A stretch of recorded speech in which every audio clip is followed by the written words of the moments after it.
Un día más, un día hermoso de febrero, un 15 de febrero, hermosísimo día, donde vamos a empezar el programa 241 de La Brújula. Lo primero que tengo que hacer es darle la bienvenida a todos los oyentes que están allí, del otro lado del micrófono, atentos a lo que ocurra hoy con este programa en el cual hemos invitado a dos personalidades muy destacadas, con las que yo me siento muy a gusto, nada menos que Alicia Castro, con la que vamos a estar hablando en apenas 4 minutitos, y también Rubén Giustiniani. Ambos han sido diputados nacionales y tienen una extensa trayectoria que no voy a hacer referencia en este momento. Pero, como siempre, quiero darle los muy buenos días a todos y cada uno, y un fuerte abrazo a todos y cada uno, y en particular a Beto Perdomo, que nos acompaña como todos los lunes desde hace ya más de 2 años, y es nuestro operador que hace posible que esto salga a la perfección, por todos lados.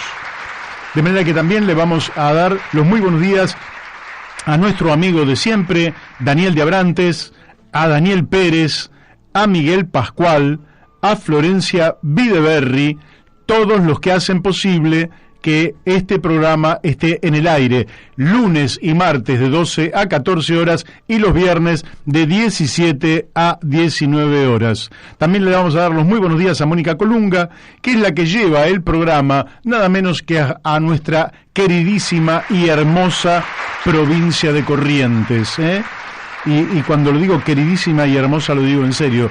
Corrientes es una provincia maravillosa, con mucha pobreza, y eso es triste, pero la provincia es maravillosa, y seguramente algún día se podrá resolver esta cuestión social que nos aflige.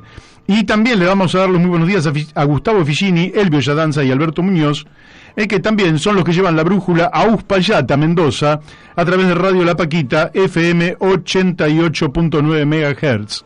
Les dije lo de Mónica Colunga y Corrientes, y no les dije que ella lo hace posible a través de Radio Fénix, FM 92.1 MHz Corrientes.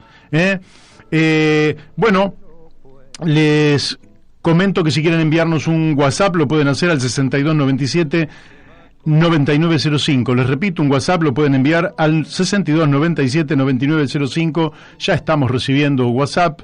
Y si quieren mandar un mensaje a la radio, lo pueden hacer al teléfono de la radio 44 43 74 24. ¿Y por qué hemos empezado rapidito en el día de hoy? Porque ya estamos tratando de comunicarnos con Alicia Castro para charlar sobre todas las novedades, que son muchas en este queridísimo país. Ahí me mandan, José Bielicky me manda una nota de José Nun, que tiene que ver con la renta básica universal, un tema que vamos a aprovechar para conversar, porque evidentemente ya todo el mundo sabe que vengo trabajando este tema hace muchos años, y entonces cualquier información que anda dando vueltas por allí me la acercan. Creo que ya estamos en contacto con Alicia Castro. Alicia, muy buenos días. Buen día, Mario, ¿cómo estás? Muy bien, muy bien. Alicia, quiero, antes de empezar la entrevista, quiero hacer una aclaración, porque yo en general digo que para mí es un gusto hablar con los entrevistados, y esto se debe a una razón absolutamente sencilla. Yo soy el productor de este programa, de manera que no hablo con quienes no quiero hablar, sino con quienes me interesa hablar y con quienes siento un gusto por charlar y por hacerle preguntas y por que me digan su opinión. Por eso, para mí, hablar con vos realmente me resulta muy, pero muy agradable. Lo primero que quiero hacer es enviarte un saludo de Fabio Basteiro. Sí, qué gran compañero, y además son días para pensar en las luchas que compartimos y que vimos juntos, ¿no? Así es. En el caso de Fabio, por supuesto, contra la privatización de aerolíneas argentinas, así que era un gran dirigente sindical Sí, sí, es un amigo que también... De dos generaciones también, ¿no? El padre había sido un luchador, su hermano Ariel, así que tengo el mejor recuerdo de luchas compartidas durante el menemismo. Bien, bien. Bueno, ya nombraste la palabra fatídica. Bueno, lógicamente que nosotros tratamos de diferenciar todo aquello que tiene que ver con la persona, con la dignidad de cada uno, con la familia de la persona, con sus seres queridos, sus amigos, del hombre público, ¿verdad? Y en el caso de Menem, que murió en el día de ayer, fue realmente una administración que atentó contra la supervivencia del Estado argentino. Ahora vemos mucha hipocresía y algunos sinceros como Domingo Cavallo que dicen que deberíamos retomar la senda de Menem, quiere decir seguir destruyendo el Estado argentino, seguramente es lo que quiere decir. ¿Qué opinión te merece vos lo que fue Menem como hombre público? Bueno, la muerte no mejora a la gente, ¿no? Lo mismo que la ancianidad o la vejez, o sea, no mejora a la gente la muerte. Carlos Menem fue nefasto para la Argentina y para los argentinos, porque fue quien impuso a rajatabla el consenso de Washington. Recordemos que en ese momento empezó a imponerse un modelo económico con un gran despliegue mediático, con un gran soporte mediático a nivel mundial, un sistema que terminó llamándose TINA por sus siglas en inglés, There is no alternative, no hay alternativa, ¿no? Esto era Reagan, básicamente, en Estados Unidos, Margaret Thatcher, y Menem lo trajo a rajatabla, ¿no? Y entonces fue el momento de privatizar, de enajenar y privar a los argentinos de todas las empresas públicas que eran nuestro capital social. Claro. Eran de todos los argentinos, acumuladas durante generaciones de trabajo y de esfuerzo argentino. La punta del iceberg fue Aerolíneas Argentinas. Yo era dirigente sindical de Aerolíneas Argentinas, fui tripulante de muchos años en Aerolíneas Argentinas, fui delegada muchos años y fui secretaria general del sindicato de aeronavegantes de 12 años. En aquel momento yo como delegada empecé a oponerme a la privatización, que se pintaba como una panacea. Recordemos que primero se denostaba a las empresas públicas, ¿no? Se hacía propaganda muy mala sobre aerolíneas, sobre los ferrocarriles, sobre los subterráneos, sobre las empresas, sobre IPFs. Primero era una propaganda negativa para justificar una privatización que se presentaba como una panacea, lleno de mentiras, entre otras mentiras, la propiedad participada de los trabajadores, el programa de propiedad participada de los trabajadores que nunca se implementó.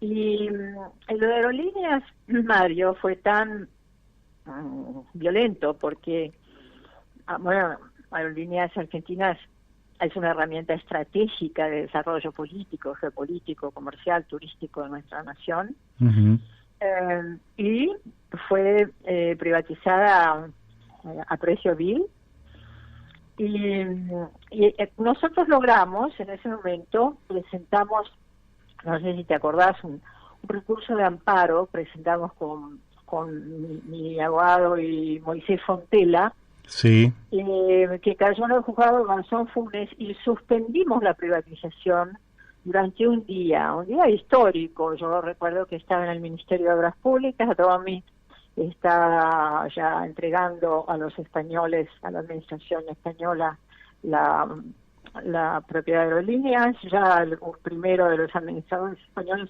estaba mencionando la palabra racionalización, es decir, despidos, achicamientos, ajustes. Y perdón. No hay problema. Me atoré. Y en ese momento, perdón, voy a tener que tomar agua. Sí, toma agua tranquila, mientras nosotros decimos que tenemos otras preguntas también que llegan de los oyentes que después te voy a hacer, así que Voy a tomar un trago de agua, son los recuerdos en la atragantan. En ese momento estábamos en el edificio de Obras Públicas y mientras estaban entregando, yo le doy a los periodistas la sentencia de Garzón Funes, que es decir, no una sentencia, había hecho lugar al amparo porque la privatización estaba mal hecha, porque la ley no permitía que el Estado quedara como minoritario. ¿Y qué hizo Menem? Aplicó por primera vez en la Argentina una figura de la jurisprudencia norteamericana, el persalto.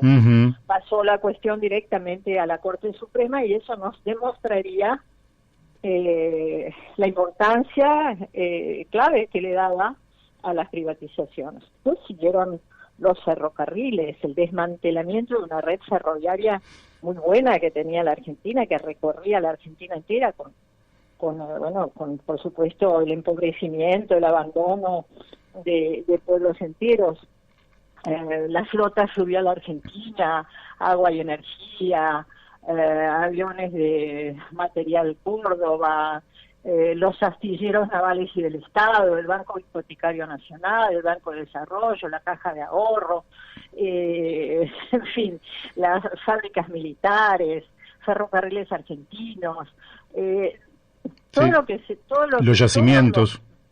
Los yacimientos petrolíferos fiscales, la petroquímica General Mosconi, la petroquímica Cámara de Bahía Blanca, Somisa, Tandanor, TAMSE, SATEA, ICF, los yacimientos carboníferos, los yacimientos petrolíferos, todo esto fue saqueado y fue entregado, fue desarticulado.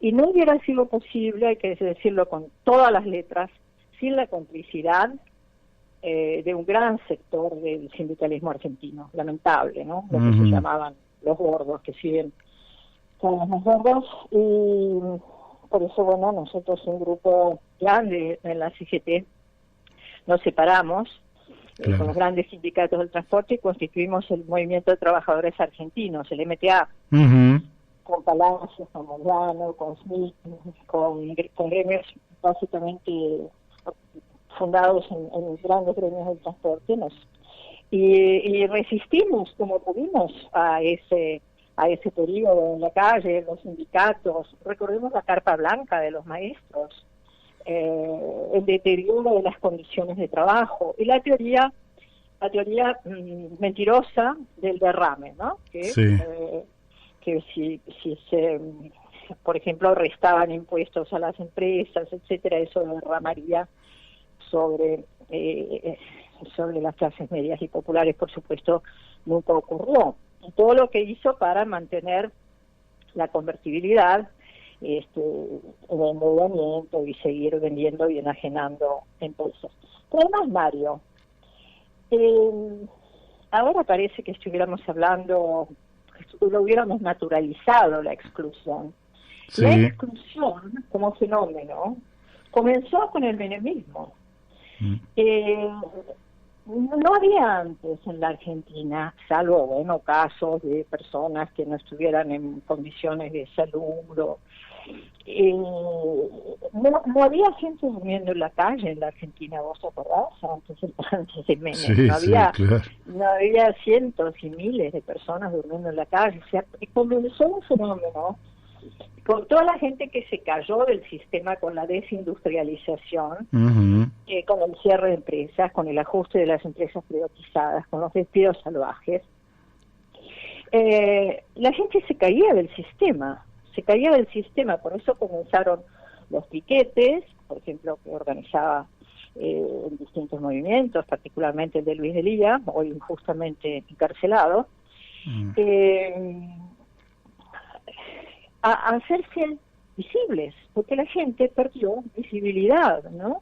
Eran excluidos del sistema, ya no tenían representación gremial, no tenían representación política, no tenían representación social. Vos te acordarás de Carlos Aullero, sí, claro, con quien compartimos mucho nuestros sueños y esperanzas que se vieron frustradas también con la alianza. Carlos Antonio murió en un programa de televisión discutiendo esto, de Grondona, en abril, discutiendo esto con Amadeo, con Eduardo Amadeo. Y Amadeo estaba comparando lo que estaba sucediendo con la protesta social, particularmente en el sur, que había muerto un trabajador. Estaba comparándolo con la violencia de los 70. Y me acuerdo las palabras de Carlos Alghero cuando dijo, eso es una infamia, que sonaba fuerte en palabras de un hombre que era normalmente muy conciliador.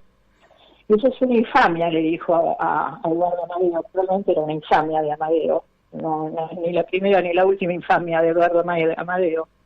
Eso es una infamia porque esta gente, dijo Alghero, ni siquiera quiere cambiar el mundo ya, como en los 70. Quiere volver a entrar en el mundo, ¿no? Sí, claro. Así que, y le dio un paro cardíaco y se murió. Nunca me olvidaré, y en este mismo momento me emociona, me toca mucho, porque familias enteras, ¿no? Que estaban en la calle, que habían sido de clase media, que habían tenido un trabajo, que habían tenido una casa, que habían tenido un techo, y de golpe, sin entender nada, estaban abandonados a su suerte y verdad, y desgracia. Eso fue Menem para la Argentina. Yo realmente no justifico de ningún modo que haya un duelo, porque no nos duele, nos duele, no mejora la figura de quien cambió la Argentina para siempre y para mal.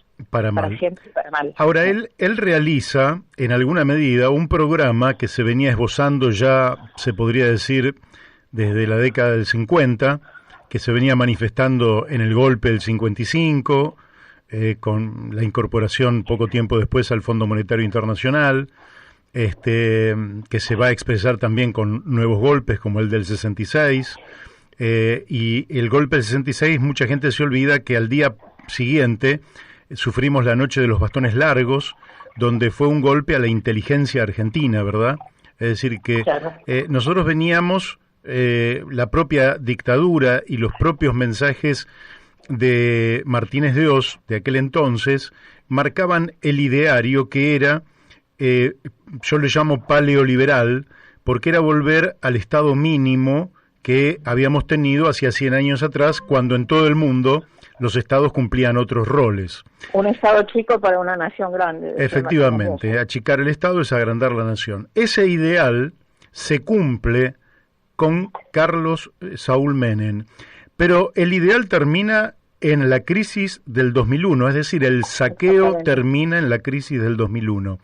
El fracaso rotundo de aquel modelo, sin embargo, no ha sido revertido hasta la fecha. ¿Cómo pensás vos que se puede encarar la reversión de aquello, lógicamente, de cara al siglo XXI, sin pretender repetir experiencia del siglo XX? Bueno, necesitaría algunas horas para bueno, tenés 5 minutos solamente. Claro, yo creo que aquella época estuvo recubierta de todo este envoltorio, las falacias, el fin de la historia, Fukuyama, Grondona y Neustadt, Ay. Perdimos. Vos, no sé si me escuchás, hemos perdido tu voz, Alicia. Ahí, ¿te fijás qué pasó? Bueno, siempre puede haber alguna circunstancia, porque se habla que las comunicaciones andarían fenomenales, y a pesar de que hubo una revolución en la microingeniería electrónica, y en la Argentina no siempre andan a la perfección las comunicaciones. Vaya a saber. Sí,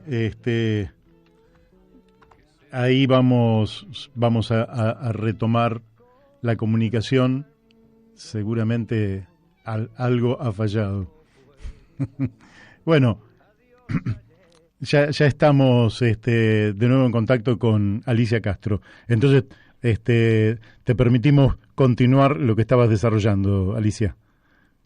Sí, gracias, Mario. Bueno, la época, o sea, lo nefasto de Menem es que yo la verdad que siempre, antes que digamos, la mentira, el falseamiento, o sea, es comprensible que haya movimientos, partidos de derecha, pura y dura, que manifiesten una lógica y un programa distinto al nuestro. Lo nefasto de Menem es que vendía todo el diario, todo el consenso de Washington, el paquete completo, envuelto en revolución productiva y salariazo y peronismo. Y eso es lo que hizo también que muchos sindicalistas justificaran su adhesión, incluso compartieron negocios, por ejemplo, de la privatización de los ANGJP, justificaban que no podían criticar a Menem porque era peronista, ¿no? Un discurso que lo escuché muchísimo en la CGT y rebatí muchísimo. Y que son discursos que permanecen, ¿no? Cuando alguien dice, bueno, no podés criticar tal cosa porque le haces el juego a la derecha. Que le hace el juego a la derecha se toma medidas de derecha, ¿no? Me parece que es una Totalmente. Cosa bastante simple de comprender. Y además, en general es una estupidez, porque la derecha tiene sus propios candidatos, o sea que si hay socialdemócratas o progresistas que toman medidas de derecha para conquistar un electorado de derecha, están perdidos, no tienen brújula, porque la derecha tiene sus propios candidatos. Así es. Entonces, me parece que son lecciones que podemos tomar para nuestro tiempo. Ahora, ¿qué hacer ahora? Mario, hemos conversado al principio de la pandemia. Había como dos tendencias, se podía pensar o que salíamos de esta situación extremadamente grave, única, inédita en la historia de la humanidad. Sí. Con un mejor sistema, un socialismo renovado, una sociedad basada en la cooperación, en la ciencia, en la solidaridad, en el reparto de la riqueza, o que el capitalismo saldría con más pujanza de esta circunstancia. Y desgraciadamente es lo que está sucediendo y es lo que vemos, ¿no? Ha habido durante la pandemia una acumulación obscena, que es lo que caracterizó el principio de la época que inauguró el nefasto Carlos Menem en la República Argentina, la concentración de la riqueza en pocas manos, ¿no? Así es. Y la exclusión. Y entonces, este modelo de concentración de riqueza y de exclusión que se perpetuó, que se fijó en la época de Menem, continúa vigente. O sea, nosotros en vez de tener, por ejemplo, un sistema impositivo progresivo, casi pedimos permiso, y damos un premio a que nos hacían un aporte solidario cuando en realidad la pandemia nos tendría que dar la oportunidad para repensar todo, porque claro. Ha quedado muy claro que el capitalismo en su fase financiera no es compatible con la supervivencia humana. La mayor potencia del mundo no puede ni curar a sus enfermos ni enterrar a sus muertos. Fracaso total en el sistema económico y se muestra la violencia y la pobreza de la desigualdad. Yo creo que en este momento nos tendría que dar una oportunidad para pensar todo de nuevo, ¿no? Pero no con palabras, un nuevo pacto social, un nuevo acuerdo social, con hechos, un reparto equilibrado de la riqueza, una promoción de las pequeñas y medianas empresas, evitar la fuga y el contrabando que siguen ocurriendo en la Argentina de forma flagrante. Y me parece que este es un momento para que el gobierno piense a quién escucha, quienes escuchamos. Muy bien, bueno, has dado los lineamientos de lo que podría ser el inicio de un próximo debate de fuerzas que busquemos realmente que las cosas cambien a fondo. No te entretengo más porque sé que tenés obligaciones y te agradezco y desde ya te comprometo para otra oportunidad para que sigamos esta charla. Encantada, muchísimas gracias por comunicarte, Mario. Gracias a vos.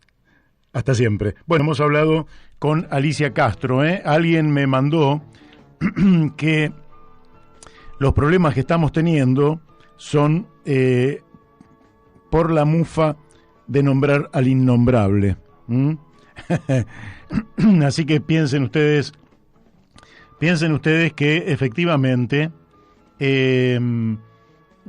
no es alguien, y voy a insistir en esta idea, vamos a respetar la dignidad de la persona, del individuo, de sus amigos, de sus seres queridos, de sus familiares cercanos, y vamos a respetar las lágrimas de su hija, las lágrimas de su mujer, en fin, todo aquello que tiene que ver con los afectos personales y que, lógicamente, merecen toda la prudencia que la realidad nos exige, que el humanismo nos exige.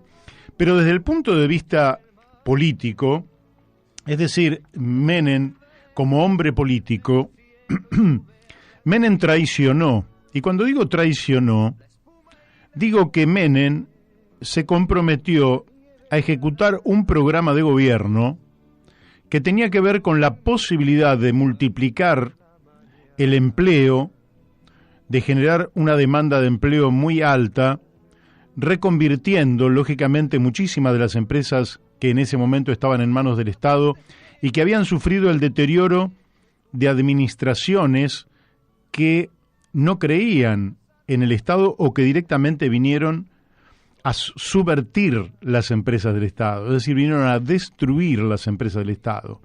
Entonces, a sabiendas de que las propias empresas del Estado habían sido bombardeadas desde adentro, con quintas columnas metidas en la dirección de las empresas, por ejemplo, en la dirección de YPF se metían hombres que pertenecían a Shell o a ESO, a petroleras privadas.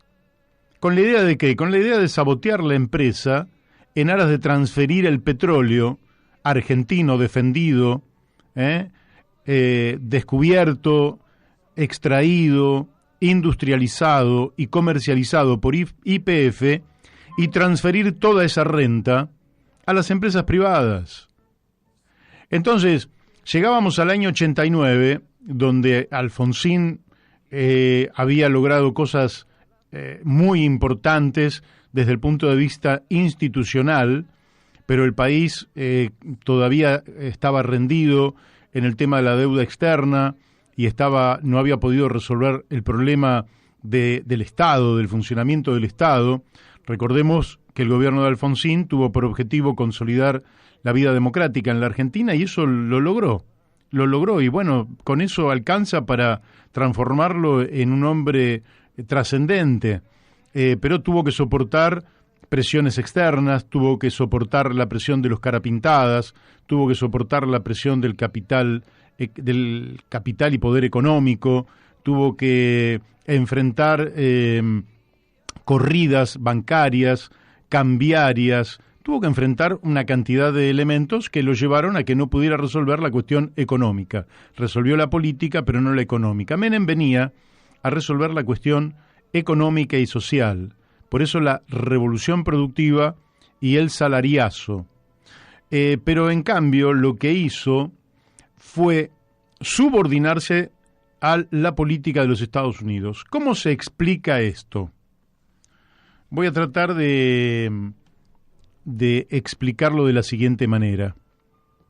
Terminada la Segunda Guerra Mundial, hay un mundo bipolar. Por un lado, un sistema, el capitalismo, cuya comandancia estaba a cargo de los Estados Unidos, sus socios de Europa Occidental y Japón, la tríade que manejaba el capitalismo mundial. Por otro lado, estaba Rusia, la Unión Soviética, que era un conjunto de naciones alrededor de Rusia, la China, muy, muy atrasada, y otras experiencias que se adherían al sistema de planificación centralizada que promovía la Unión Soviética.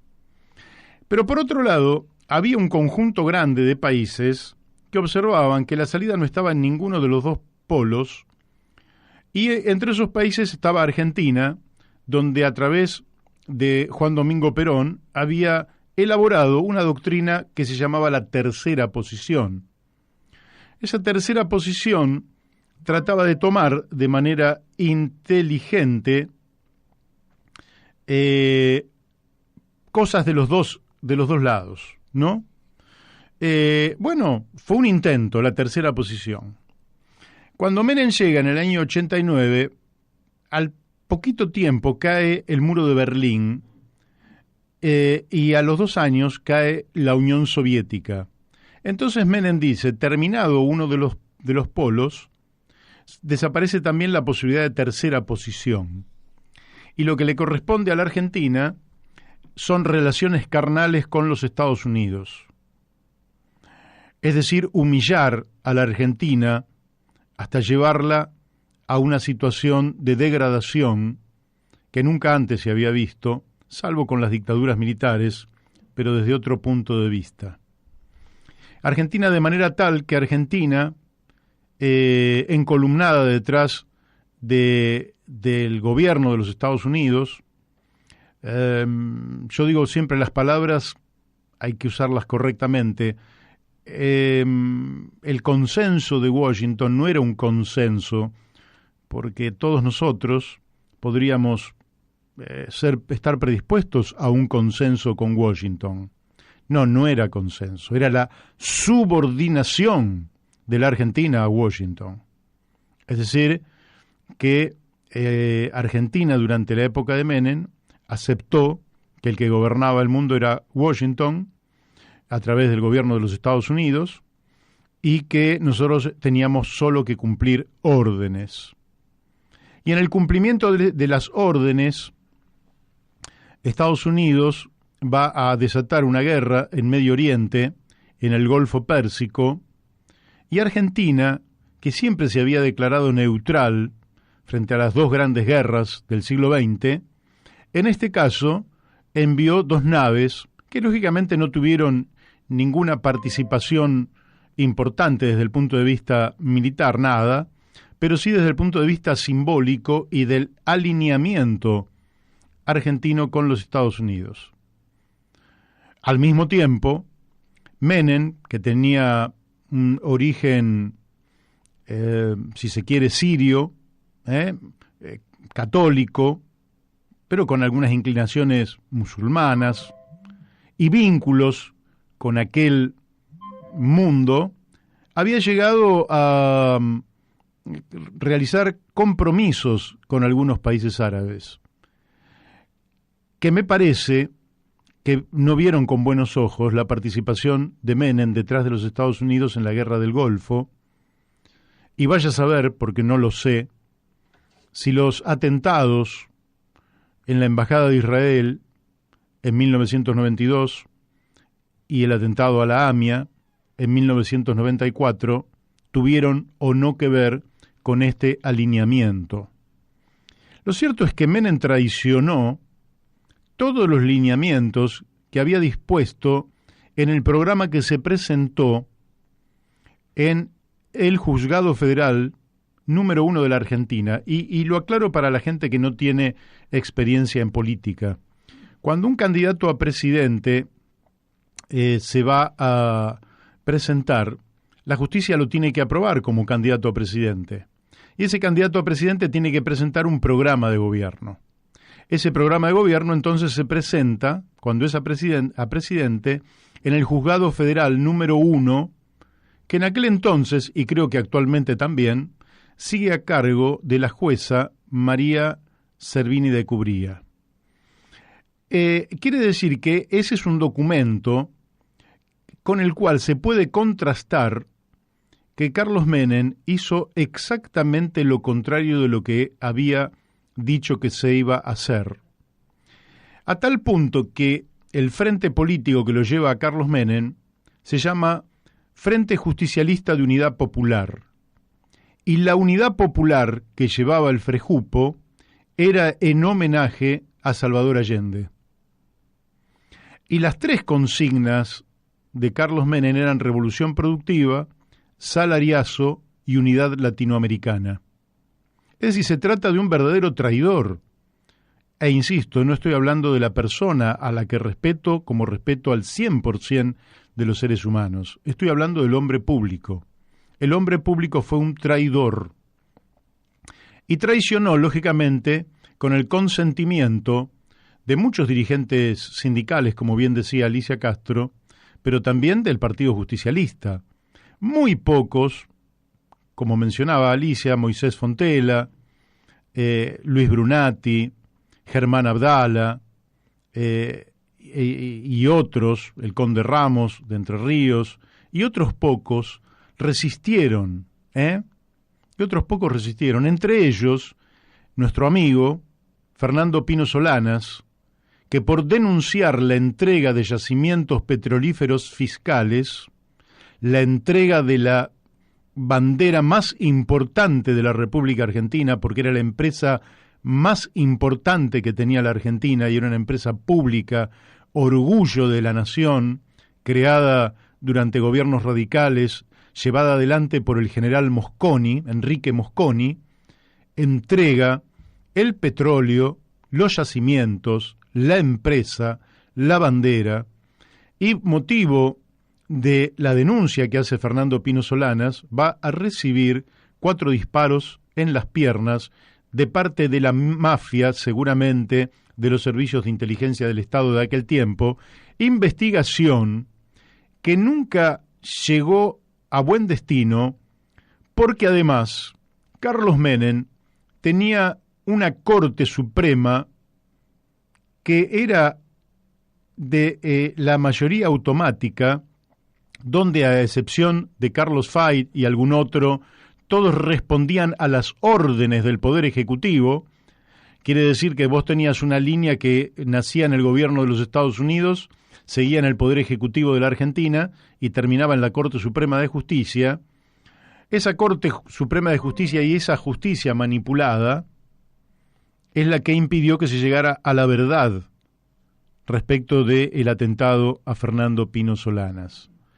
De manera que nosotros tenemos un personaje que realmente les voy a recordar algunas de las cosas que entregó. Entregó la Administración General de Puertos, y al entregar la Administración General de Puertos, nosotros perdimos absoluta control sobre las exportaciones y las importaciones que se dan fundamentalmente a través de los puertos. De la misma manera que a través de los puertos entra y sale la droga en la Argentina. Eso lo entregó Aerolíneas Argentinas.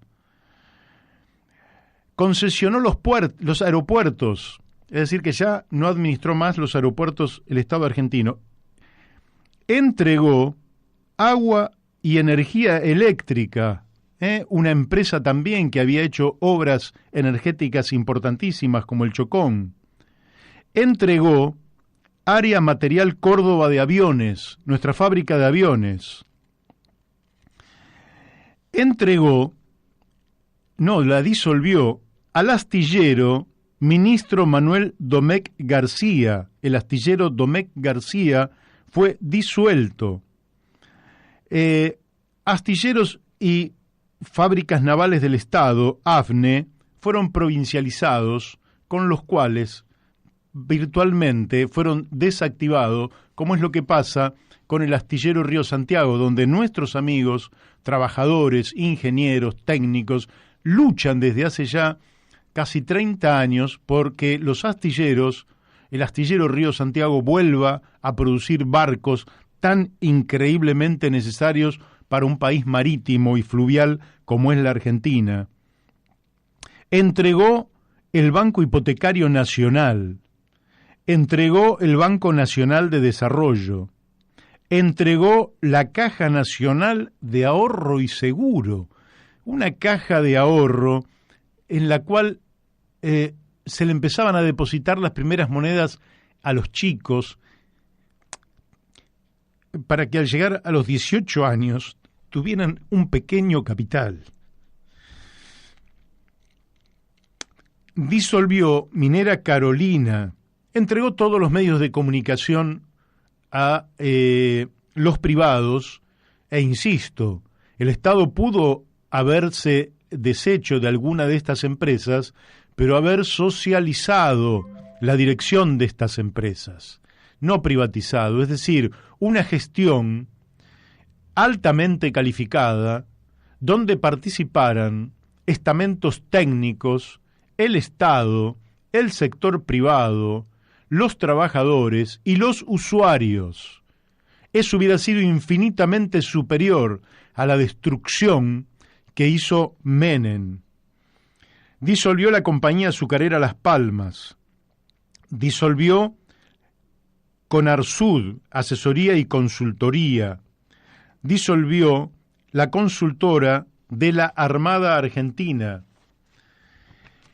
la Corporación Argentina de Productores, CAP, famosa para quienes tenemos más de 50 o 60 años, la empresa de desarrollos espaciales, disolvió la empresa Líneas Marítimas Argentinas, disolvió la empresa nacional de correos y telégrafos, Encotel, privatizó la empresa nacional de telecomunicaciones, Entel, disolvió la empresa nuclear argentina de centrales eléctricas, privatizó los establecimientos Altos Hornos Zapla, privatizó la fábrica militar de ácido sulfúrico, la fábrica militar de tolueno sintético, la fábrica militar de vainas y conductores eléctricos ECA, privatizó la fábrica militar General San Martín, la fábrica militar de Pilar, la fábrica militar de San Francisco, concesionó el ferrocarril Belgrano, el ferrocarriles argentinos, ferrocarriles metropolitanos, disolvió el Fondo Nacional de la Marina Mercante, privatizó Gas del Estado, privatizó la hidroeléctrica Norpatagónica, Sociedad Anónima, sector eléctrico Hidronor, provincializó Ipasam, hierros patagónicos de Sierra Grande, Minera. Podríamos seguir, y no voy a seguir con todo, porque sería realmente larguísimo y tristísimo. Privatizó Segva, Servicios Eléctricos del Gran Buenos Aires, en el que donde trabajaba uno de mis tíos. Privatizó, entregó la Sociedad Mixta Siderurgia Argentina, SOMISA, a la que fui con mi escuela, el Jorge Newbery, en 1975. Una siderurgia que nos llenaba de orgullo. Entregó, como queda dicho, yacimientos carboníferos fiscales y yacimientos petrolíferos fiscales.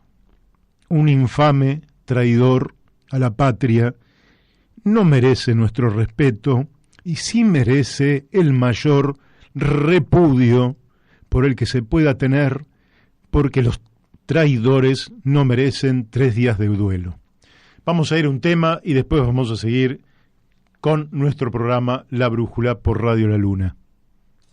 Un día más, que no es un día cualquiera, porque lógicamente ha acontecido el fallecimiento en el día de ayer del expresidente Menem, y le agradezco a Paco Moreno, mi amigo Francisco Paco Moreno, que nos está escuchando desde Capital, estas palabras. Realmente nunca más a semejantes acciones, infames acciones, cuyas consecuencias han sido tremendamente dolorosas.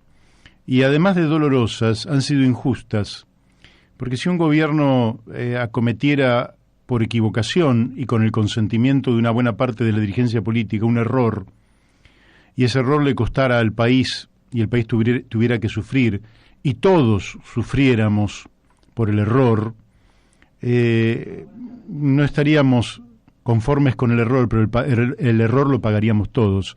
En la Argentina no ocurrió eso. El error lo pagan los chicos, lo pagan los niños, lo pagan los adolescentes, lo pagan los jóvenes, lo pagan con dolor, lo pagan con hambre, lo pagan con desocupación, con pobreza, con falta de vivienda.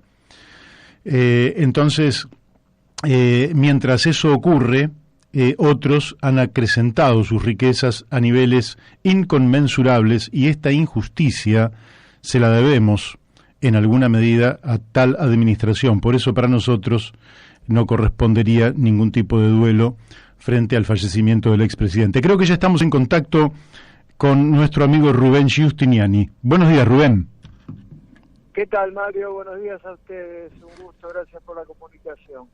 Bueno, sabemos que estás viajando y que tenés tus minutos contados, pero desde ya que muchísimas gracias por tu gesto y por tu amabilidad, que siempre tenés esta predisposición.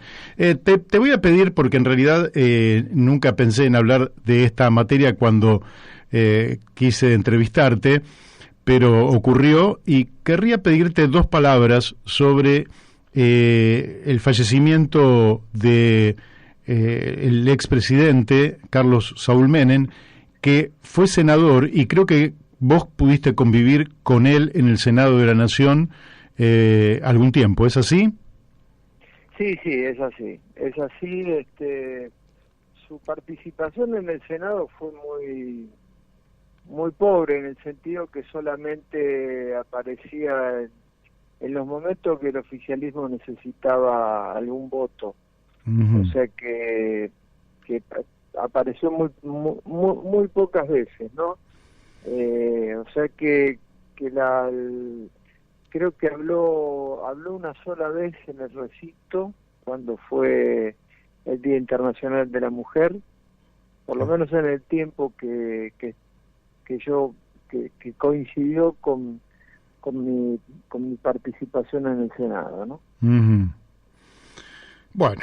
Y bueno, yo creo que deja, no, si no aportó mucho con su labor como senador, creo que sí, quienes como vos, yo, estuvimos en las antípodas y en la lucha de los 90 contra toda una política de entrega de patrimonio nacional, de claudicación de todo lo que fueron los derechos de los trabajadores y de destrucción de la industria nacional, ¿no? Todo lo que fue la política neoliberal de apertura, privatización y de regulación de la economía, fue una catástrofe que tiene sus consecuencias hasta el día de hoy, porque todo lo que significó el endeudamiento, todas las privatizaciones de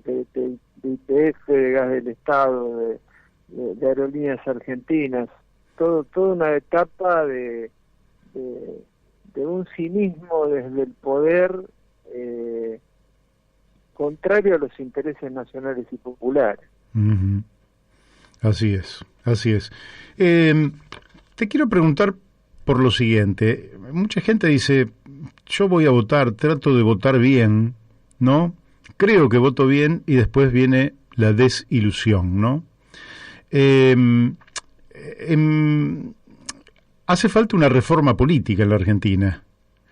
Si vos tuvieras que pensar en los principales ingredientes de esa reforma política, como para que no siga sucediendo esta cosa de votar y encontrarte con algo distinto, o votar y desilusionarte una y otra vez, ¿qué elementos, qué ingredientes pensás que serían más importantes en una reforma? Yo creo que a 37 años de la democracia hemos pasado por distintos sistemas electorales.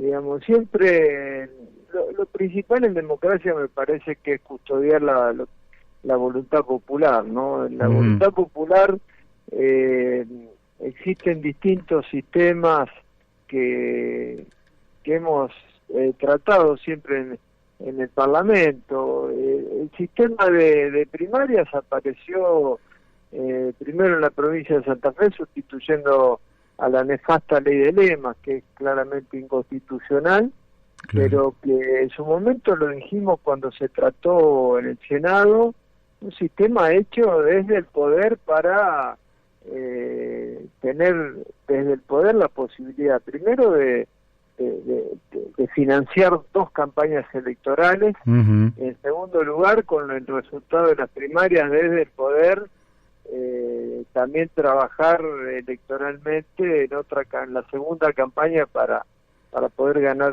las elecciones finales. Y el sistema de boletas que todavía usamos en la República Argentina, lo que aplicamos en la provincia de Santa Fe con la boleta única, ha mostrado ser superador al sistema de boleta porque digamos que evita la principal picardía de la política criolla, que es los partidos tradicionales con estructura le roban las boletas en el cuarto oscuro a los otros partidos. Así es. Muchas veces el ciudadano que entra a votar, la ciudadana que entra a votar no encuentra la boleta que quiere poner en el sobre. Entonces el sistema de boleta única evita esa que una de las principales malas prácticas de la política criolla. De todas maneras no hay un sistema ideal. Yo creo que sí, lo que hay que buscar siempre es la máxima transparencia y expresión del voto popular de manera directa, ¿no? Uh-huh. Bueno, la boleta única, papel o también se discutió la electrónica, tiene la virtud, además de que es infinitamente más económica. Sí, bueno, evita todo ese gasto que significa la impresión de boletas. Yo creo que de todas maneras siempre es un poco desvirtuar hablar de los gastos electorales. Yo creo que el principal tema de los gastos electorales se expresan en las costosas campañas electorales financiadas por los grandes grupos económicos, y esa boleta después se paga. Claro. Eso después se paga y lo vemos en las acciones de los gobiernos. O sea que fue un avance quizás muy importante la publicidad por parte del Estado. Creo que esa publicidad para todos los partidos que se puede expresar gratuitamente, entre comillas, en la campaña electoral, creo que ha sido un avance importante. La boleta única, yo presenté proyectos como senador, sería otro paso importante para aplicar a nivel nacional. Creo que sería necesario porque avanzaría eso en la transparencia. Y creo que siempre y fundamentalmente hace al tema de la concientización popular, ¿no? Que me parece que ese es el dato pendiente, pero bueno, eso ya está en manos de la gente en cada proceso electoral. Claro. Te voy a preguntar desde la perspectiva de la provincia de Buenos Aires, así que vos después me contestarás desde la perspectiva de Santa Fe. La provincia de Buenos Aires tiene cerca de 13 millones de electores y, por ejemplo, la campaña que se avecina es una campaña a legisladores, quiere decir que la cabeza más visible va a ser la del primer diputado nacional y las listas tienen que superar un piso que es el 3% del padrón electoral, quiere decir que solamente rige para la provincia de Buenos Aires porque tiene 35 diputados a elegir, 35 diputados titulares, y esto lleva a que las campañas tengan que ser sobre un universo de 13 millones de personas que es virtualmente imposible financiar para partidos medianos o pequeños. Lógicamente con el beneficio de siempre las dos grandes fuerzas que tienen mayor capacidad de financiamiento. ¿Pensás que podría ser una reforma conveniente volver a la elección uninominal por circunscripción, de manera que se dé en cada distrito, un distrito más pequeño, con mayor conocimiento por parte de la gente de a quién va a elegir y por tanto el que es electo va con respaldo popular y no en una lista sábana? ¿O pensás que sigue siendo conveniente este sistema de listas sábanas? Yo creo que el sistema más conveniente es mixto por lo siguiente. Cuando vos vas a un sistema uninominal por distritos, lo que te elimina esa elección es la proporcionalidad de la cantidad total de votos que saca un partido, y que en general el resultado, y lo vemos en algunas provincias argentinas, es que los partidos mayoritarios tienen una sobrerepresentación. Es decir, que porque en cada distrito el partido mayoritario que se elige y por ejemplo va un representante por distrito o dos, el partido mayoritario o el segundo partido es el que solamente elige. Y este es el tema que vos tenés en el Senado de la Nación. O sea, cuando vos ves que en el Senado de la Nación no hay ninguna fuerza minoritaria representada. Sí lo hay en la Cámara de Diputados. Normalmente, sobre todo para los partidos pequeños y para las fuerzas de izquierda, el sistema proporcional directo total es el que te determina la posibilidad de ingresar al Parlamento. Y lo ves en casi todos los países del mundo. Lo que sí el sistema, por ejemplo, federal alemán aplica, y me parece que es una buena combinación, es el uninominal por distrito, pero que eso se le resta al partido mayoritario que mete ese diputado por el uninominal por distrito, se lo resta la proporcionalidad de la distribución proporcional total, que también tiene un porcentaje de ingresos. Es complejo explicarlo de esta manera, pero creo que es un sistema mixto, que es lo que da más conveniencia como sistema electoral. Por un lado, porque el uninominal determina una campaña que puede ser más directa de cara a la cantidad de vecinas y vecinos que votan. Claro. Puede ser más accesible una campaña en ese sentido. Y en el otro aspecto también, el tema de los pisos, creo que el tema del piso en las PASO es lo más absurdo que se puede aplicar. En eso fundamos nuestro voto negativo en su momento, porque si las primarias, el objetivo tiene de seleccionar los candidatos para los partidos, no pueden dejar afuera de la elección final a determinada cantidad de partidos políticos. Y pasa que algunas veces a partidos minoritarios de centro izquierda o de izquierda quedan afuera en la elección de las primarias y no llegan a la general. Y hay un porcentaje de la población que entonces no tiene representación posible en la elección final de elegir al candidato que lo apoyó en la primaria y después no lo pudo apoyar en la general. Pero vuelvo al punto inicial.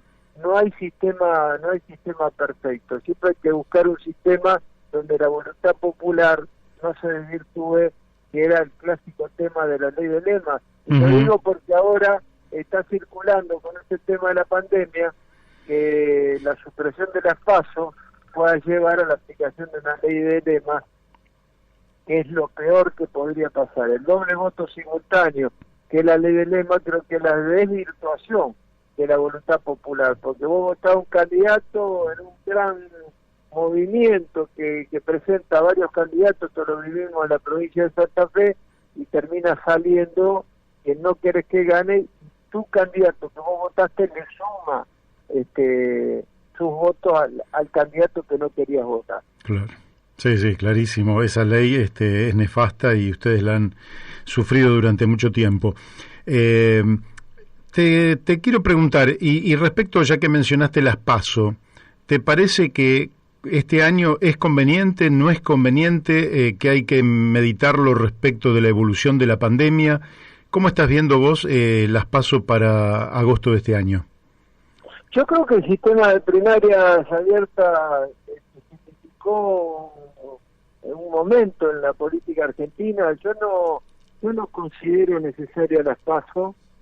Las PASO, me parece que cada partido debe definir sus candidaturas con sus cartas orgánicas. Nosotros vivimos procesos juntos, Mario, donde a la elección, para evitar las roscas cerradas partidarias, donde la elección de la candidatura de los partidos se puede agregar el padrón independiente para oxigenar, mejorar esa participación popular en la selección de candidatos.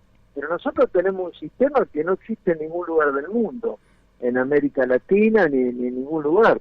De repetir la elección 2 veces, con lo que costoso eso sí significa para cada partido, para quienes no tenemos financiamiento por parte de grandes grupos económicos, y además extenderse una elección prácticamente estás en campaña electoral todo un año, que lo cual es una locura. Claro. Creo que me parece que las PASO ya están desgastadas, porque los partidos, hemos visto en las últimas elecciones, terminan unificando las candidaturas y las PASO simplemente se transforman en una gran encuesta nacional, con lo cual es demasiado cara, demasiado extensa las campañas electorales y creo que no tiene ya ningún sentido como sistema.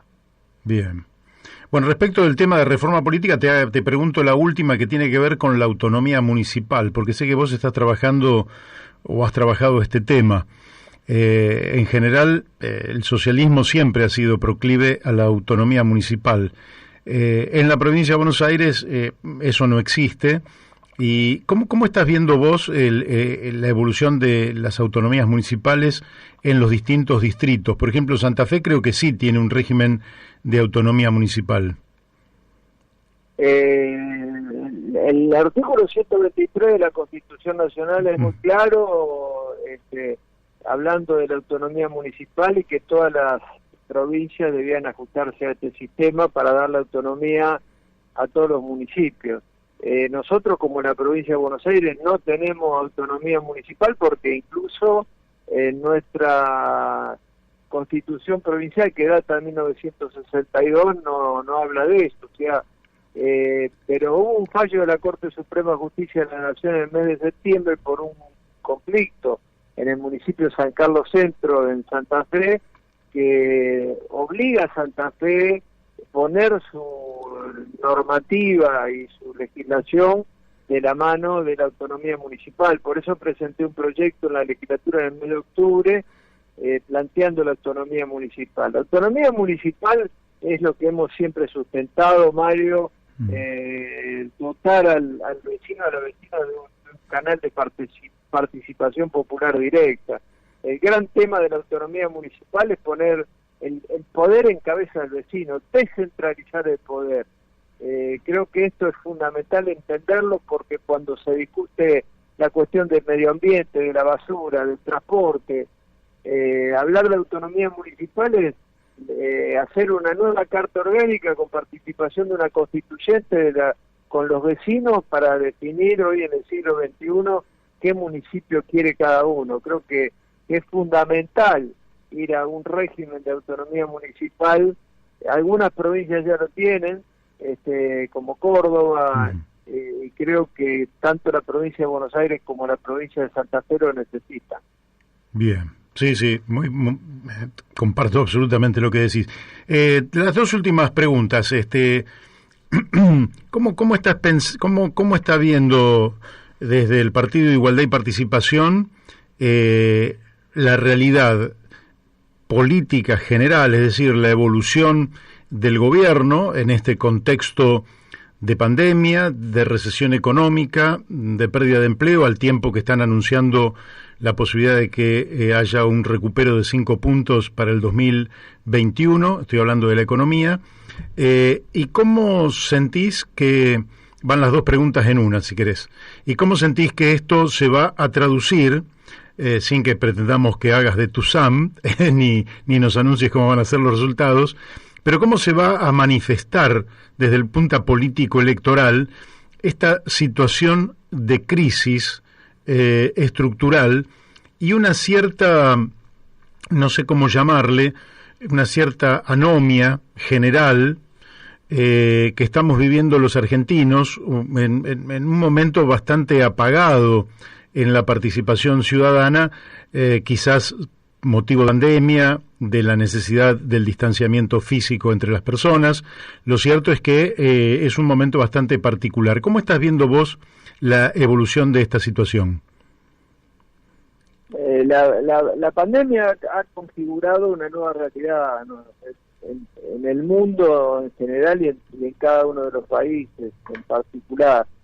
Yo creo que el abordaje de la pandemia en la República Argentina, en lo que buscó el gobierno nacional, escuchando a las autoridades sanitarias primero y consensuando desde la política después entre el gobierno nacional con los gobernadores, me parece que fue una decisión acertada.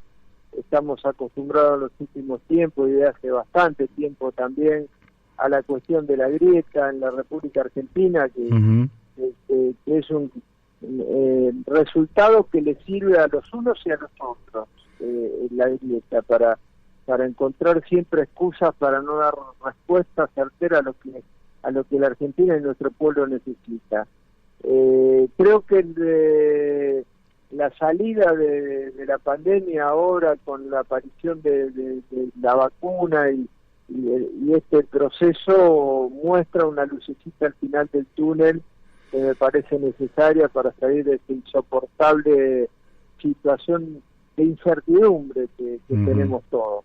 Creo que no sabemos, nadie puede saberlo, cómo va a resultar esto en un año electoral, en un proceso electoral que se avisora, pero donde hay un sentir popular de cansancio, de desgaste y de mal humor social, que pienso que se puede también expresar en el proceso electoral que viene en la Argentina, un proceso donde, como vos decías, se eligen legisladores nacionales y en donde al no haber cargos ejecutivos puede ser que se abra el panorama a nuevas fuerzas políticas. Yo creo que es necesario una nueva realidad. Creo que la grieta nos lleva siempre de Guatemala a Guatepeor. Es necesario discutir los problemas estructurales de fondo de la Argentina que no se están discutiendo, el problema de la energía que nos enseñara tanto el recordado Pino Solanas a discutir, y seguimos insistiendo con el fracking en una Argentina que no discute el problema de la contaminación, que no discute la soberanía energética, que no discute la soberanía alimentaria, que no discute el grave problema y situación de la hidrovía, que son temas estratégicos. Un parlamento que debiera discutir todos estos temas no lo hace, y me parece que son las cuestiones que están pendientes en la República Argentina, que ojalá el nuevo proceso electoral los pueda poner en debate. Muy bien. Dado que lo nombraste, mañana hay varios homenajes a Fernando Pino Solanas, dado que estaría cumpliendo 85 años. ¿Te vas a acercar a alguno de estos homenajes? Sí, lo extrañamos a Pino, qué necesario que sería en esta etapa del país, y la verdad que se fue pronto, y sí, voy a participar en algunos por Zoom, en otros en las calles de Buenos Aires, pero sí se merece todos los homenajes que podamos hacerle. Muy bien, bueno, quizás nos encontremos entonces mañana en alguno de estos homenajes. Rubén. Va a ser un gusto, Mario, va a ser un gusto. Igualmente para mí. Te mando un fuerte abrazo y hasta pronto. Bueno, otro para vos. Gracias. Bueno, hemos hablado con Rubén Giustiniani, ustedes lo han escuchado muy claro, el tema de la reforma política, que es un tema complejo para hablar por radio, porque los sistemas político-electorales siempre son difíciles, y nos ha dicho, no existe ninguno que sea perfecto. Ustedes lo vieron, en Estados Unidos no es perfecto, al contrario, el de Estados Unidos es peor que el nuestro. Lo han visto porque en las elecciones anteriores lo que habíamos obtenido es que había ganado Hillary Clinton por 3 millones de votos y el ganador por colegio electoral terminó siendo Donald Trump. Y ahora Donald Trump acusó de fraude electoral la llegada de Joe Biden. Lógicamente que muchos de nosotros no creen que haya sido un fraude electoral, pero lo cierto es que ellos tienen una elección donde usted no vota al presidente directamente, sino a una suerte de colegio electoral donde van los delegados que van a votar a el presidente por el cual usted ha elegido. Y entonces las proporciones, las dimensiones no están perfectamente acordadas. En la Argentina el sistema no es malo, pero yo creo que es perfectible, y algunas de las ideas las ha planteado recién Rubén, por ejemplo con la boleta única. La boleta única, tanto sea papel como electrónica, debería ser implementada. ¿Por qué? Porque le garantiza que usted siempre va a votar a la persona que quiera votar, o al grupo o al partido que usted quiera votar. ¿Por qué? Porque en la misma boleta están todos. Entonces no hay robo de boletas, no hay picardías, no hay cosas que se puedan robar. Y tampoco cuando se hace el escrutinio se puede reemplazar una boleta por otra. Porque acá, se lo cuento por si usted no lo sabe, cuando en la Argentina hay 90.000 mesas y ningún partido, salvo una o dos fuerzas, pueden tener fiscales en la totalidad de las mesas. Entonces, ¿qué ocurre? En algunas mesas, donde quedan fiscales de dos partidos y el presidente de mesa pertenece a uno de esos dos partidos, se reemplazan algunas de las boletas, se tiran algunas de las boletas de partidos más pequeños que no tienen fiscal, y se reemplazan esas boletas por boletas propias. Entonces, eso está probado, y en fin, yo llevé pruebas a la justicia, y la justicia tiene pruebas de esto, pero lógicamente que son pequeñas cantidades porque no ocurre en todas las mesas. Pero si usted tiene una boleta única de papel, ya no puede ocurrir, porque usted no puede reemplazar una boleta por otra. Usted votó al candidato A, pero yo quiero que vaya al candidato B. Entonces, tiro la boleta del candidato A y pongo la del candidato B. En el escrutinio, usted fue y votó. Pero después el candidato A por el cual usted votó, en lugar de sacar 10 votos, saca 5 votos. ¿Por qué? Porque 5 votos los tiraron y los pasaron a otro candidato que es el que el fiscal quiso. De esta manera no ocurriría, de manera que se preservaría mucho más la voluntad de los electores. Bueno, y después la idea de que en la Argentina, que también nos dice Giustiniani, la idea de que en la Argentina elevemos el debate político.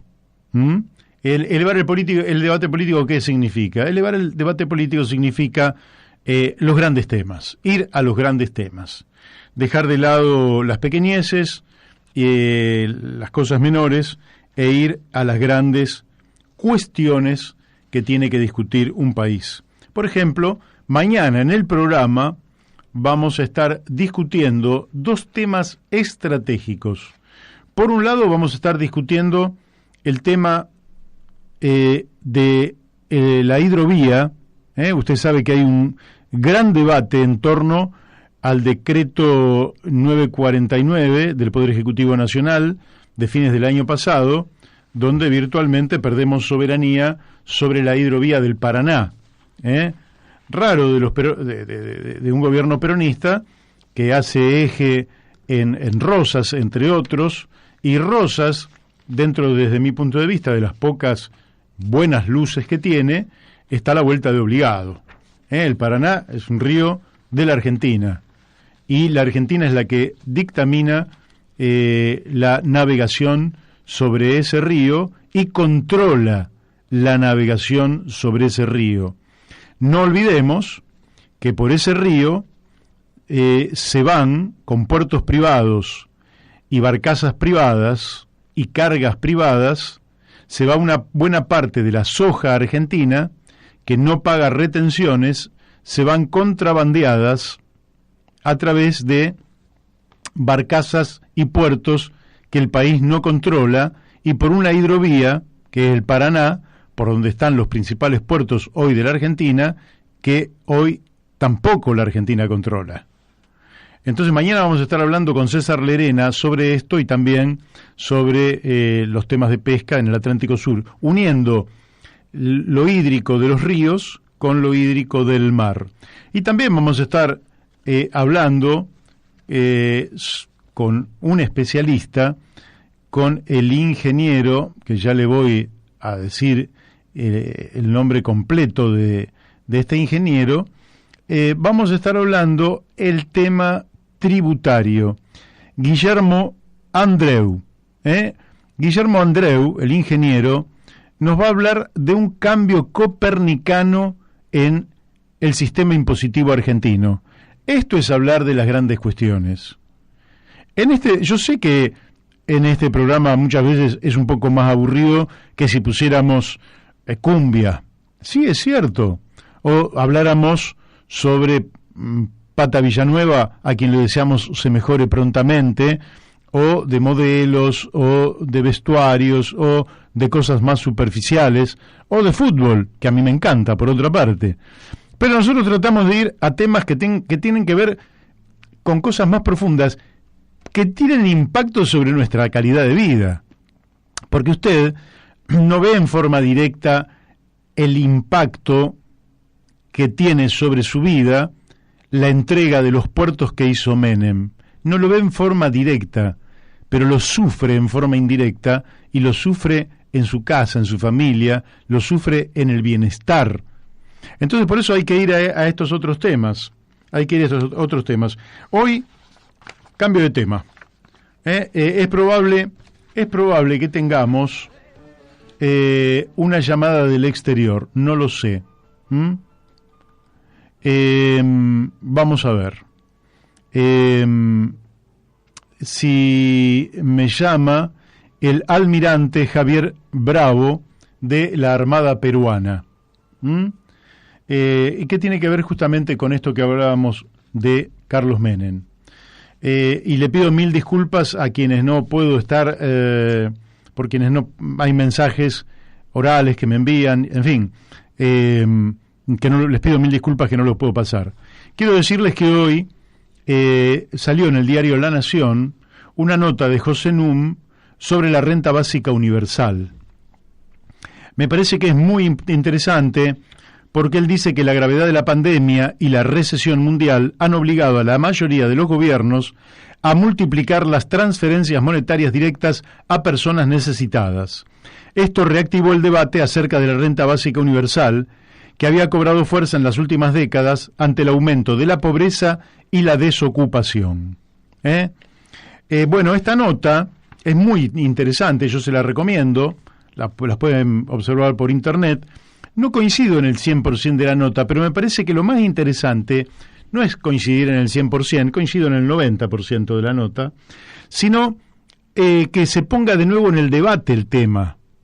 ¿Por qué? Porque yo vengo desde el año 2003, voy a cumplir 18 años trabajando este tema de manera bastante continua, el ingreso básico universal, le llamo yo, no le llamo renta, y lógicamente que en su momento, bueno, era como los locos, el sistema trata de ponernos en el lugar de los locos.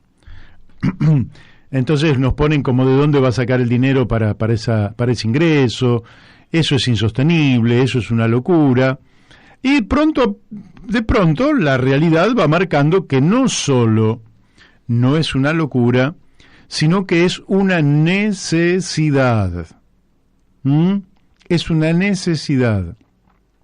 Aparte de ser una necesidad, en la Argentina es un derecho contemplado en la Constitución Nacional. La vez pasada hice, una larga exposición. Ahora no voy a hacer tanto porque, pero le voy a dar un ejemplo que va a ser paradigmático.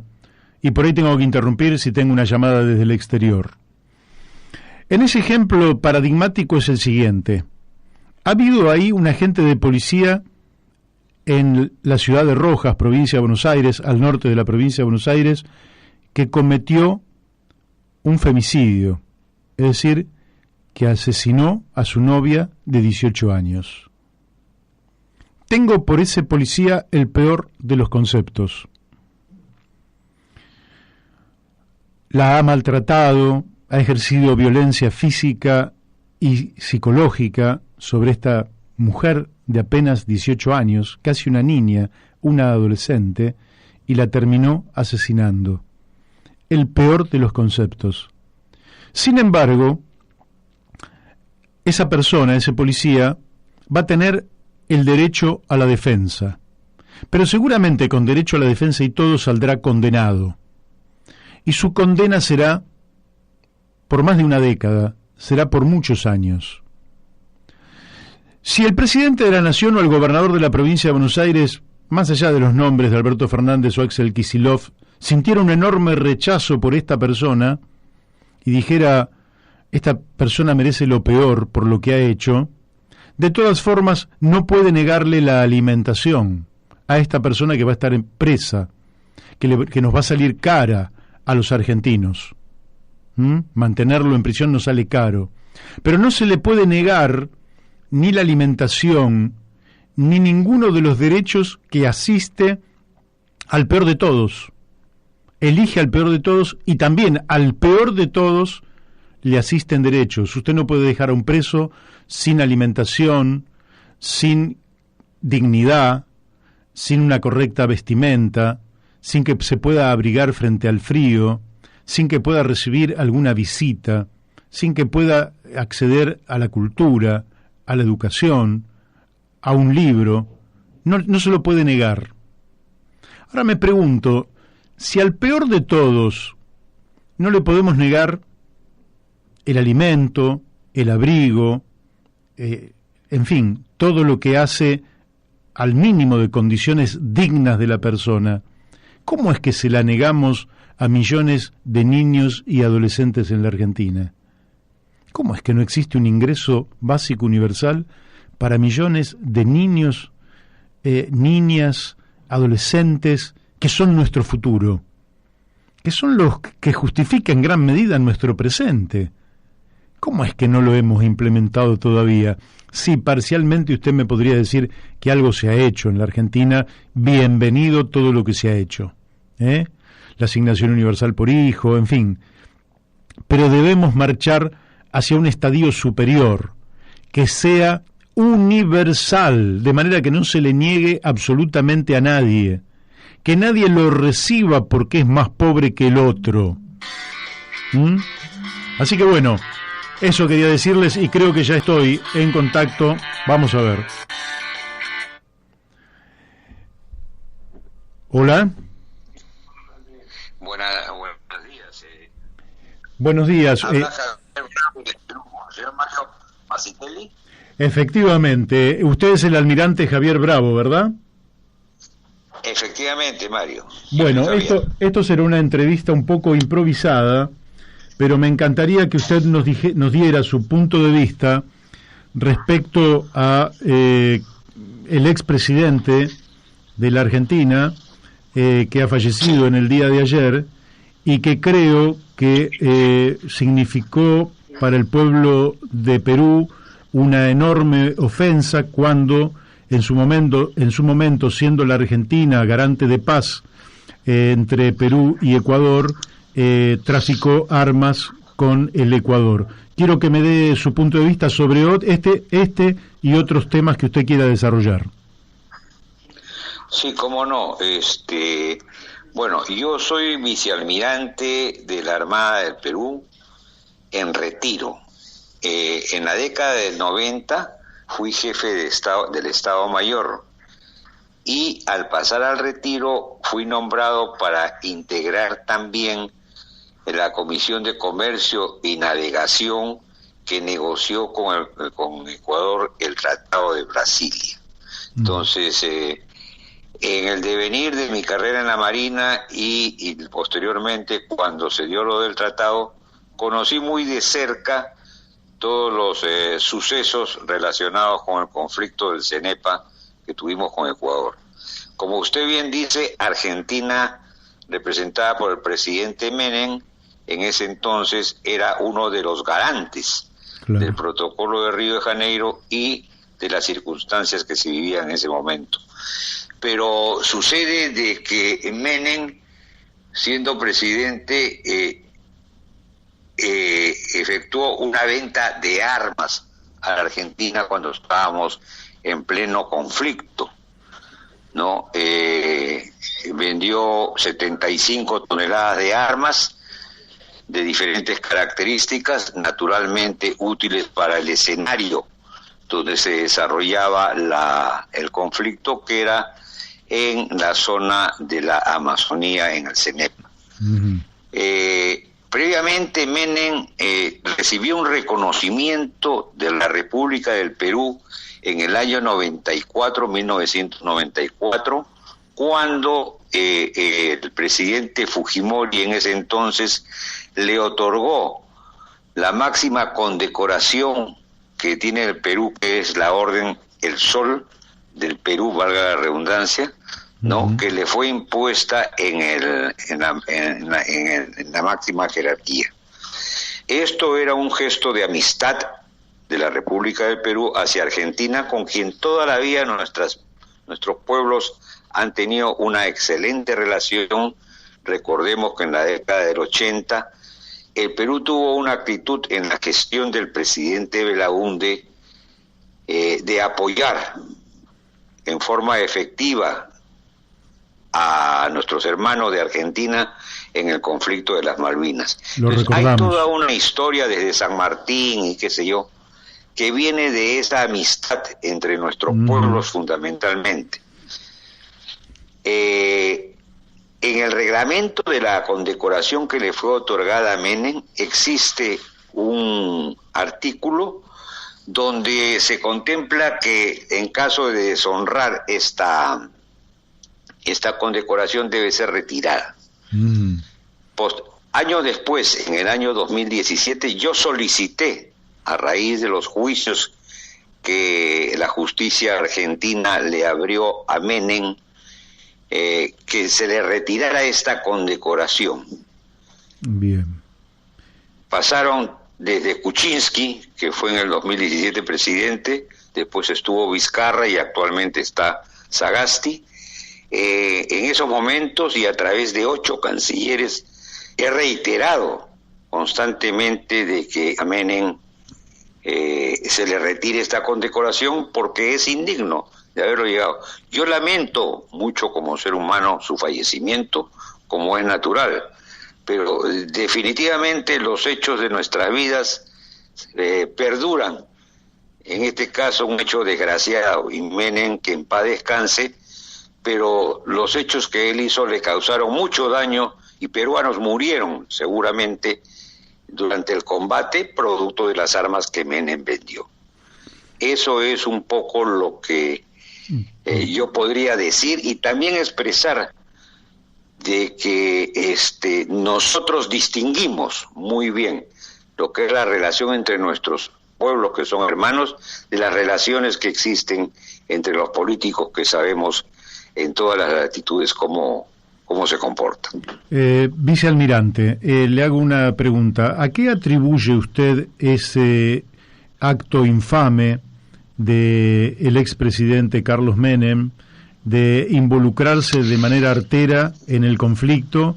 ¿Piensa usted que ha sido un motivo meramente económico, que ha sido una razón geopolítica, que han sido presiones externas sobre el gobierno argentino de aquel momento?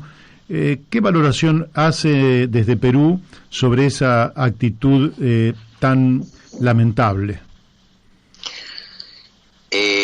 Yo, en mi concepto, lo primordial acá fue el tema económico. Realmente en esa época las cosas para todos los países estaban complicados, y era una venta que también fue acompañada con otras ventas que se hicieron a otros países. Entonces fue un conjunto de elementos bélicos que Argentina sacó al mercado, entre ellos ofreció esto a Ecuador y había otros países también de otras latitudes. Sí, ¿no? A Croacia también. Serbia, me parece, Croacia y qué sé yo, ¿no? Ah, sí.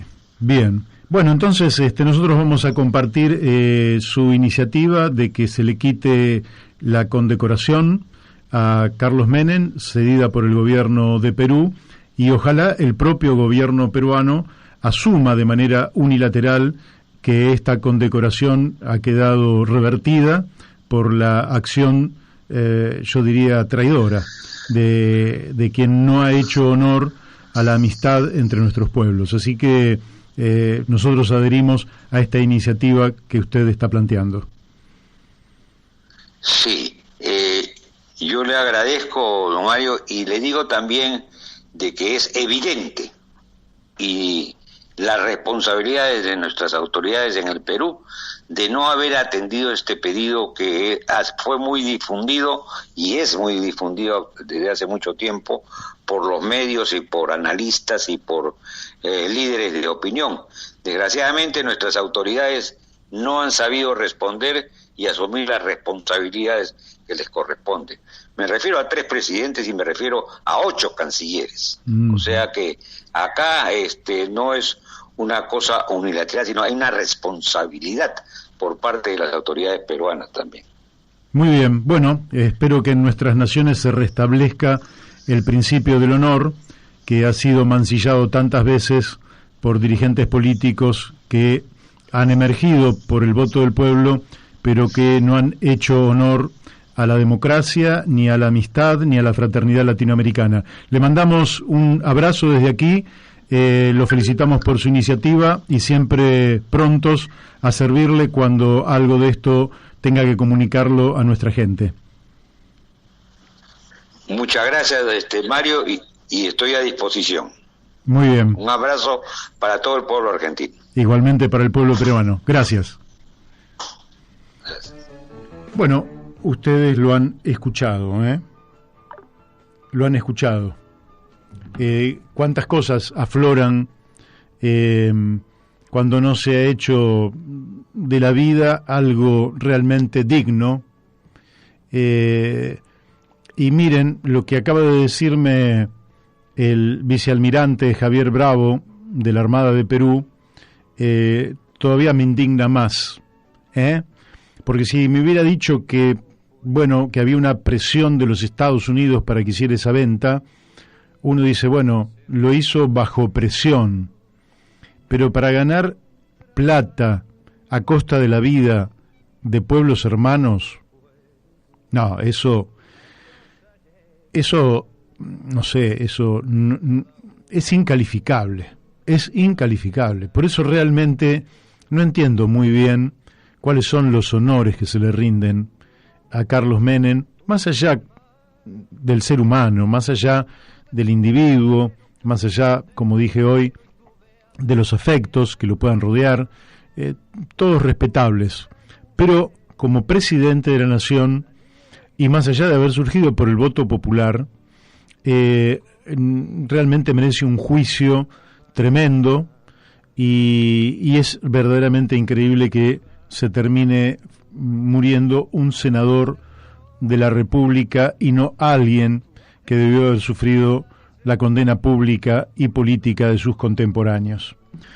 Bueno, espero que mañana esta sombra que nos acompañó hoy, que es la sombra del muerto, ya no esté entre nosotros, que se haya disipado un poco y que mañana podamos entonces avanzar con las nuevas problemáticas.